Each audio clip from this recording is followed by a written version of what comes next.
vietos gyvenime, kuriuose aš buvau, tiek mano globėjų namai, tiek vaikų globos namai davė savas patirtis, iš kurių aš pasėmiau tai, kas buvo geriausia.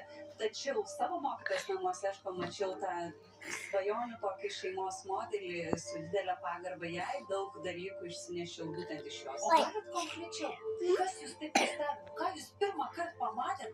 Žiūrėk, taip gali būti, taip yra. Bet tai nebuvo praktiniai dalykai, kadangi globėjų mano namuose tikrai jokių buitinių, praktinių dalykų finansinių mums netrūko.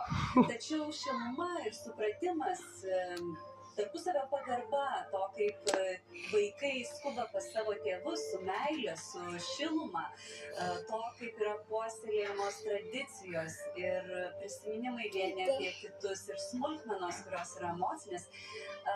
Aš žinojau, kad tai būna, tačiau atsiradusi tose namuose, širdyje atsirado bingo, aš žinojau visada, kad taip turi būti. Ir kažką savo nusibrėžėt?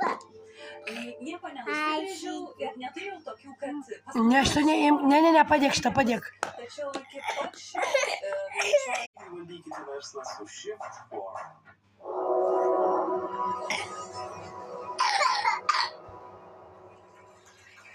Sveiki sugrįžę po reklamos į LNK didžiąją studiją, o čia vyksta gražiausias metų renginys. Gelbėkit vaikus labdaros telemaratonas ir jis jau yra 15. Na, mūsų gerumo sąskaita juda tiesiu taikiniu link 90 000 ir aš tik prisidedu prie mūsų Večeslavo, mūsų vedėjo žodžių, kad tikrai turime šį vakarą surinkti. Toks sabonebaros ūgis.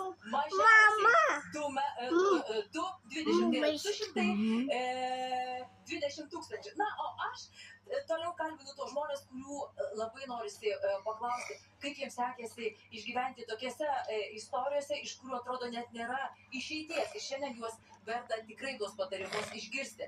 Tai Dainiau, Simona, prisiminkim tas istorijas, tuos išgyvenimus ir jūsų buvo pastaba tokia, na, netikėta. Jūsgi sakot, kad pagyvenusi vaikų namuose buvot paimta globėjai.